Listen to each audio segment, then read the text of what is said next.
안녕하세요. 반갑습니다. 저는 하버드 교육대학원에 있는 조세핀 킴입니다. 그리고 미국이나 또 한국 또 많은 사실 여러 나라를 다니면서 상담 일도 하고 또 자문위원으로서 많이 활동을 하고 있는데요. 너무 반갑습니다.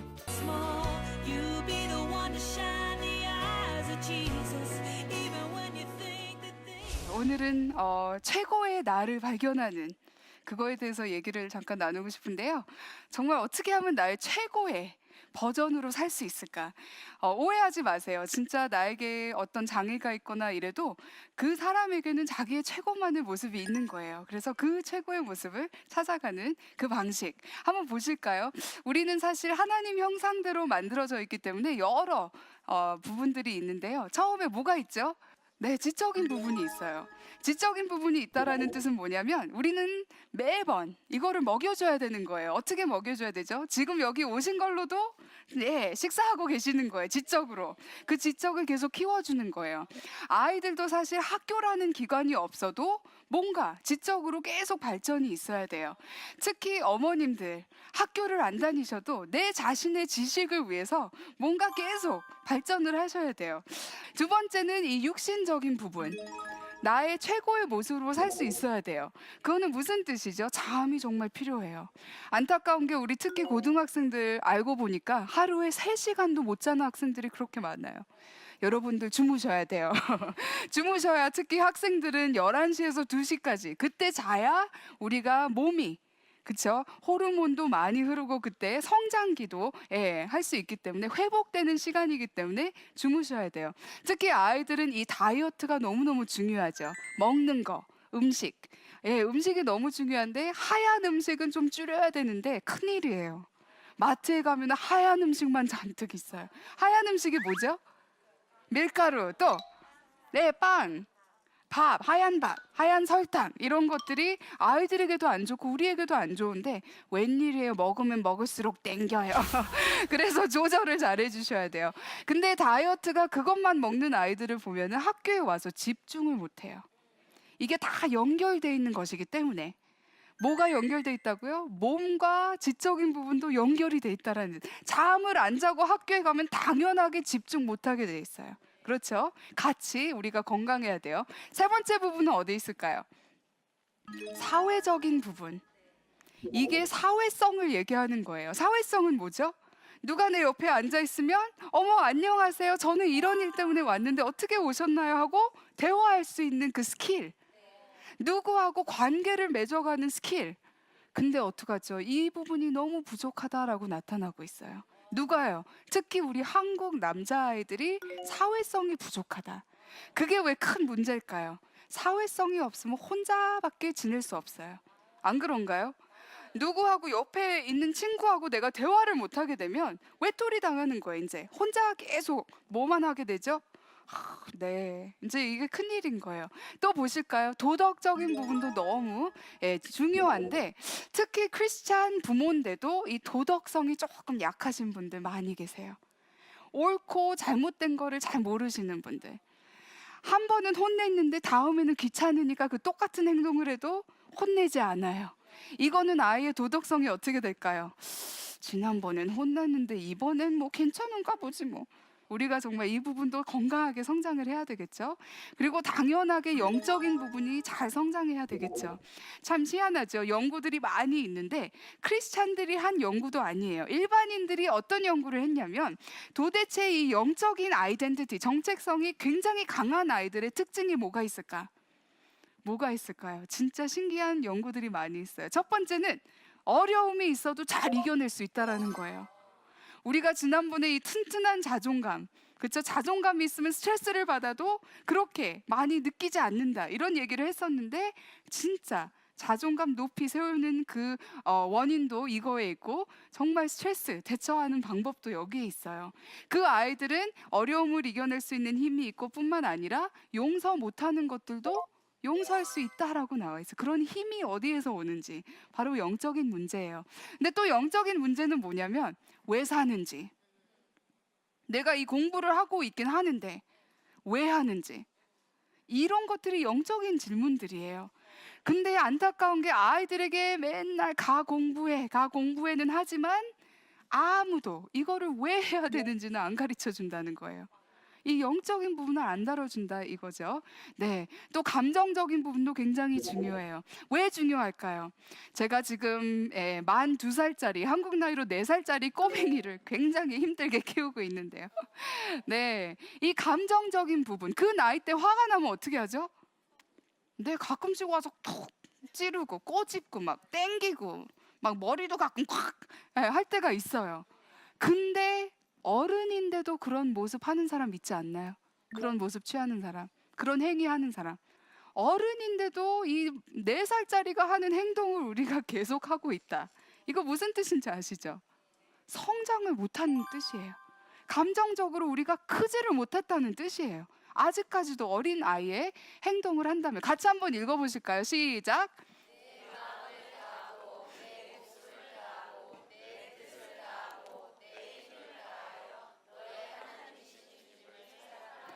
네, 이거 예수님께서 말씀하신 말씀이고 사실 마태복음, 누가복음 다 나와요. 비슷한 말씀이. 근데 우리는 하나님 형상으로 만들어져 있기 때문에 이 많은 부분들이 다 중요하다는 뜻이에요. 이 마음은 heart, 이모션을 얘기하는, 감정을 얘기하고 있는 거예요. 목숨은 soul, 그렇죠? 우리의 영을 얘기하는 거예요. 영적인 부분. 우리의 뜻, mind잖아요. 이게 바로 지적인 부분을 얘기하고 있고 힘, 육신적인 부분을 가지고 하나님을 예수님께서도 이 많은 부분들을 지적을 해주시는 거예요. 그래서 이 6가지 부분들이 동시에 자극을 받고 다 같이 성장을 해야 건강한 사람이 나오는 거예요. 그럼 한번 생각해 보세요. 내가 이 많은 부분들에 건강한지. 아이들을 키울 때도 우리가 매일마다 점검할 필요가 있어요. 얘가 감정적으로 상해 있을 때 아무리 성경 펼쳐놓고 읽어봐 주세요. 어떻게 되나? 더 막 내가 배가 고픈데 밥은 안 주시고 앉혀놓고 기도해 주세요. 그럼 사실 짜증 나거든요. 내 배가 고프니까. 근데 영적으로 메말랐을 때 계속 밥만 줘보세요. 똑같은 거예요. 이 많은 영역들에 필요한 방식으로 내가 밥을 먹어야 되는 거예요. 그래야 매일마다 성장할 수 있고 같이 컸을 때 어떤 사람이 된다고요? 건강한 사람. 진짜 스트레스 잘 이겨내는 사람, 자존감 높은 사람이 탄생할 수 있는데, 제가 여기저기를 다니면서 한국 아이들에게 물어봐요. 부모님이 너에게 가장 자주 해주시는 말, 그게 뭘까? 다 똑같아요. 가 공부해. 가 공부해. 요 4글자. 늘 똑같아요. 어쩌면 그렇죠? 다른 나라에 가서 한국 아이를 만나도 똑같이 얘기를 해요. 무슨 DNA에 있나 봐요. 가 공부해가. 참 신기하죠. 미국에서 특히 너무너무 행복해 보이는 학생들을 만날 기회가 있었어요. 이 학생들이 너무 궁금한 거예요. 도대체 너는 너희 부모님께서 학생에게 가장 자주 해주셨던 말이 뭐가 있을까? 궁금한 거예요. 가 공부해라고 막 얘기를 할까 안 할까? 근데 이 학생들이 이런 말을 했어요. 한번 따라해 보실까요? Everything is going to be okay. 와, 영어 공부하시고 좋으시죠? Everything is going to be okay. 이게 무슨 뜻일까요? 다 괜찮을 것이다. 지금 친구하고 싸우고 와서 너가 이런 문제가 있지만 너가 잘 해결할 거 내가 믿는다. 이번에는 결과가 별로 좋지 않지만 내가 널 지켜봤을 때 정말 열심히 했어. 계속 이런 식으로 하다 보면 결과는 따라올 걸 내가 믿는다. 믿는다라는 거, 신뢰해 준다는 거예요. 느껴지시나요? 가 공부해 하고 everything 다 괜찮을 거야 하고 차이점 느껴지시나요? 네, 그래서 이 학생들이 너무 행복하게 지낼 수 있는 거구나. 참 이런 것들이 중요하구나. 그럼 오늘 제목은 정말 최고의 나를 찾는 거잖아요. 발견하는 거. 근데 우리는요 너무 안타까운 게 이 사회라는 게 똑똑한 아이들을 발견하고 똑똑한데 못 발견하는 똑똑한 아이들이 있어요. 누군지 아시죠? 우리가 사회적으로 봤을 때 이거 잘하는 아이들을 똑똑하다라고 해요. 뭐죠? 말 잘하는 아이들. 이 글을 보고 글씨를 잘 쓰는 아이들, smart, 똑똑하다라고 얘기를 해요. 수학을 보고, 그쵸? 숫자를 보고 탁탁탁 계산, so smart, 똑똑하다라고 해요. 근데 운동 잘해봐요. so smart 하나요? 그거 해서 어떻게 할래? 음악을 잘해봐요. 그거는 교회에 나가서 섬겨라. 이렇게 나와요. 자기만의 우리는 모두 다 스마트가 있는데 그거를 인정을 안 해주세요. 근데 예를 들어서 운동 잘하는 아이들, 뭐가 특별한지 아세요? 이런 아이들이 커서 뭐 되는지 아세요? 외과 의사. 아니 어떻게 그러죠? 한번 생각해 보세요. 눈으로 뭐를 보고 내 뇌로 그거를 딱 인식을 해서 내 손끝으로 이게 쫙 일자로 나온다는 게 아무나 할 수 있는 거 아니에요. 누가 할 수 있는 거죠? 내 몸을 컨트롤을 잘하는 학생들이 할 수 있는 거예요. 누가 자기 몸을 컨트롤을 잘하죠? 운동 쪽으로 스마트한 아이들이 한다 이거죠. 이런 여러 가지 방식들이 있고, 저는 정말 알려드리고 싶은 게 있는데, 특히 어렸을 때부터 우리 굉장히 해로운 질문들을 하잖아요. 너 커서 뭐 될래? 커서 뭐 할 거야? 사실 커서 뭐가 될래가 아니라 내가 누군지, 내가 뭘 잘하는지, 내가 어느 쪽에 정말 흥미가 있는지, 이런 것들이 더 중요한 거예요. 그래서 여기에 나와 있는 이 모티베이션이라는 단어가 있는데요, 특히 진로 상담이 있어서 모티베이션은 내가 자연적으로 끌리는 것들, 좋아하는 것들을 얘기하고 있어요. 그러면 두 번째는 뭐가 있을까요? 달란트인데, 정말 자기가 자연적으로 잘하는 것들. 근데 한번 생각해 보세요. 모티베이션이 높다고 해서 무조건 잘하는 건 아니에요. 그리고 무조건 잘한다고 해서 그걸 좋아하는 것도 아니에요. 예를 들어서 어떤 아이는 저는 농구 선수 될 거예요. 근데 가서 하는 걸 보니까 영. 이 모티베이션은 굉장히 높은데 이 달란트는 굉장히 낮아요. 좋은 매치인가요? 전혀 아니에요. 근데 어떤 아이는 수학을 참 잘해요. 탤런트가 하이 탤런트예요. 근데 수학이 지긋지긋하고 너무 싫다는 거예요. low motivation이죠. 이것도 좋은 매치인가요? 아니죠. 사실은 부모로서 아이에게 관찰을 하실 때 뭐를 발견을 하셔야 되냐면 바로 이 motivated talent라는 거예요. 이 motivated talent는 자연적으로 끌리고 좋아하고 잘하는 것들이 우리에게는 모두 다 반드시 한 가지는 있어요. 이거를 우리는 발견을 해서 키워주는데, 젊은 분들 여기 많이 계시는데요, 특히 제가 얘기하고 싶은 건 뭐냐면, 그 어느 분야에도 이 모티베이트 탤런트를 발견했어도 내가 그 분야에 몇 년을 일을 해야 그게 나의 것이 되는지 아시나요? 10년이요. 오메, 그냥 때려쳐가 아니라 이게 무슨 뜻이죠? 아무리 자기의 모티베이트 탤런트를 발견을 해도 끈기가 필요한 거예요. 거기에 정말 스킬을 더해야 되고, 프랙티스를 더해야 되고, 이 knowledge를 더해야 되고, 지식을 더해서 내 것으로 만들고 10년을 경력을 쌓았을 때 이제는 어떻게 할 수 있냐면 내가 거기에다가 뭔가를 발견을 해서 더 할 수 있는 그런 수준까지 되는 거예요. 그렇게 된다면은 이제 우리가 발견할 수 있는 게 나의 강점, strength라고 얘기를 하는데, 여기까지 오기가 너무너무 힘드니까 가끔 볼 수 있는 모습이 뭐죠? 조금 이것 해봤다가 이거 해봤다가 또 이렇게 되는 거예요. 반드시 성경 말씀에 인내가 자주 나오는 뜻 중에 하나는 이런 이유도 있어요. 인내를 해야 되는 거예요. 진짜 하나님께서 그 모티베이트 탤런트를 주셨다면 거기에다가 내가 투자를 해야 되는 거예요. 그리고 끈기 있게 도전할 필요가 있겠죠. 이 사람 아시나요? 유명한 야구 선수예요. 베이브 루스라는 홈런 킹. 이 홈런 킹은 사실 시작했을 때 타자, 이게 타자 맞나요? 타자로 시작 안 했어요. 투수로 시작했어요. 피처로.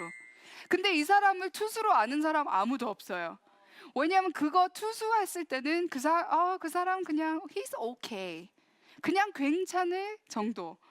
하지만 이 사람이 자기의 모티베이트 탤런트가 이 히팅, 타자 하는 거에 발견을 했고 스킬과 프랙티스와 knowledge를 더했더니 나중에는 홈런 킹. 이게 바로 그냥 오케이, so good 하고 excellent의 차이점이에요. 여러분들, 우리 아이들이 성장해서 정말 그 사람 그 분야에서 괜찮아 이런 사람이 되길 원하세요? 아니면 와, 따봉이다, 정말 이 사람은 이거를 위해서 태어났구나, 그 느낌 아시면은 공부해 안 하셔도 하게 돼 있어요. 왜냐하면은 스스로 업이 돼가지고 너무 즐겁거든요, 그거 자체가. 근데 안타까운 게 이거를 발견하지 못한 학생들이 너무 많다 이거죠.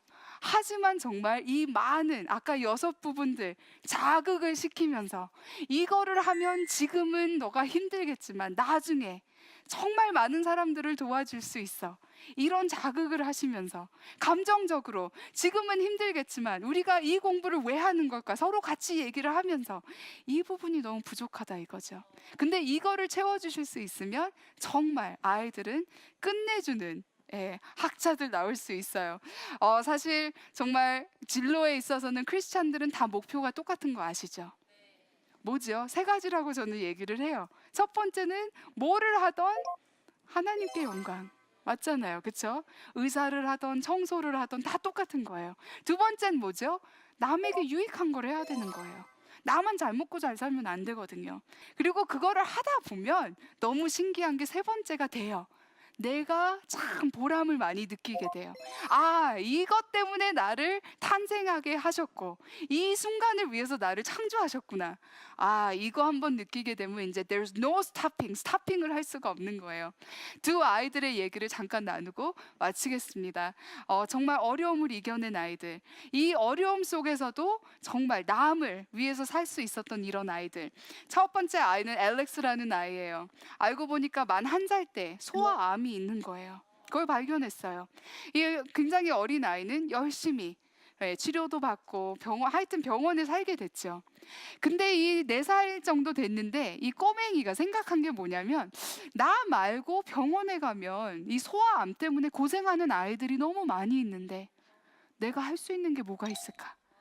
내가 그 아이들을 위해서 해줄 수 있는 게 뭐가 있을까? 몇 살짜리가 그랬다고요?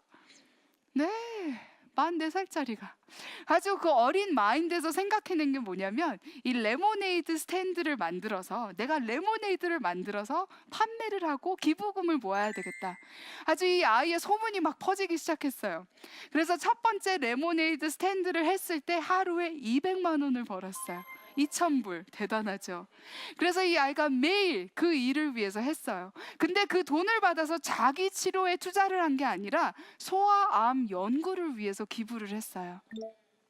이 아이는 결국 만 8살 때 세상을 떠나게 됐어요. 하나님 품에 가게 됐는데 그 전통을 이 가족이 계속 이어서 오늘날까지 75 밀리언 달러를 계산이 되시나요? 그만한 기부금을 이 가족이 소아암 연구를 위해서 오늘날까지 기부를 했어요. 자기는 어렵지만 남을 생각하게 되는 거예요. 이런 엄청난 일을 해내는 거예요. 마지막 아이는 제커리 바널이라는 아이예요. 이 아이는 만 6살, 7살 때 라디오에 소식을 들었는데 무슨 소식을 들었냐면 허리케인 피해자들이 물이 필요하다. 그래서 이 아이가 이 빨간 수레를 끌고 다니면서 녹화하러 다녔어요. 여보세요. 알고 보니까 이 피해자들이 물이 필요하대요. 아주 쌓이기 시작했어요. 짧은 시간에 트럭을 6개나 채울 수 있는 물을 모았어요. 근데 그 다음날 또 소식을 들어보니까 물뿐만 아니라 이제는 피해자들이 뭐 양말, 속옷, 치약 이런 것들이 필요하다는 거예요. 그래서 이 학생이 그거를 모아서 다 채워서 배낭을 만들어서 이제 기부를 했는데 짧은 시간에 400배낭을 기부를 했어요. 근데 더 놀라운 거는 더 나아가서 이 아이가 엄마를 쫄라대기 시작했어요. 엄마, 제가 여기서 멈추면 안 될 것 같아요. 아직까지도 도움이 필요한 아이들, 사람들이 그렇게 많아요. 비영리 단체를 세웁시다. 만 7살짜리가 비영리 단체를 세웁시다 하고 쫄라대는 거예요. 근데 이 어머니는 마음이 무거웠어요. 알고 보니까 이 아이가 어렸을 때, 굉장히 어렸을 때 아버지가 오토바이 사고로 돌아가시고 엄마와 누나와 굉장히 어렵게 살고 있는 아이였어요. 그러니 이 엄마가 얼마나 부담이 컸겠어요. 우리도 먹고 살기가 힘든데 이거 할 수 없다. 아니에요, 엄마. 그래도 우리는 이 사람들보다 훨씬 잘 지내고 있잖아요 하면서 해가지고 이렇게 Little Red Wagon Foundation을 만들었어요. 설립을 했어요. 그래서 이제는 16살 된 CEO가 됐는데 이 학생이 또 어떤 일을 했느냐면요. 플로리다주, 미국 플로리다주에서 살면서 캘리포니아주까지 비행기로는 7시간이에요. 운전하고 가면 3일이 넘어요. 그 거리를 여름방학 동안 걸으면서 그때까지 모았던 기부금들을 노숙자분들에게 나눠주면서 뿐만 아니라 노크하면서 다른 아이들을 일깨우기 시작했어요. 애들아, 우리가 이러고 있을 게 아니야. 우리 할 일이 너무 많아. 우리 진짜 뭔가 같이 해보지 않을래? 나를 좀 조인하지 않을래? 나를 좀 도와줘 하면서 어린 아이들을 막 여기저기서 일깨우기 시작했어요. 그래서 이 아이들이 지금은 이 일을 같이 하고 있는데, 기자들이 물어봤을 때 도대체 너는 어떻게 이런 일을 할 수 있었니? 이 아이는 자기의 최고의 모습으로 사는 거예요. 두 가지를 얘기했어요. 하나는 자기는 태어나는 그 주부터 엄마가 자기를 메고 봉사로 다니셨다는 거예요. 이 아이는 6살이 됐을 때 이미 6년 동안 거의 매번 봤던 모습이 뭐죠? 이런 모습이에요. 이거 너무 당연한 거예요. 자기에겐 너무 당연한 거. 그리고 두 번째로 얘기한 건 뭐냐면, 하나님께서는 모든 사람에게 인생의 목적을 주시는데 나에게 주신 인생의 목적은 바로 이것이다 라고 얘기를 했어요. 부모님 정말 환경 보면은 끝도 한도 없잖아요. 우리가 부모가 나한테 잘못한 거 핑계 삼으면 끝도 한도 없어요. 다 죄인이고 인간이기 때문에. 하지만 정말 그런 것들을 우리가 넘어설 수 있는 이런 힘, 정말 내가 건강했을 때 나의 최고의 모습으로 살 수 있다라는 거, 그리고 뿐만 아니라 정말 그때는 하나님께서 귀하게 쓰신다는 거, 저희가 꼭 기억했으면 좋겠습니다. 너무 경청 잘해주셨습니다. 감사합니다.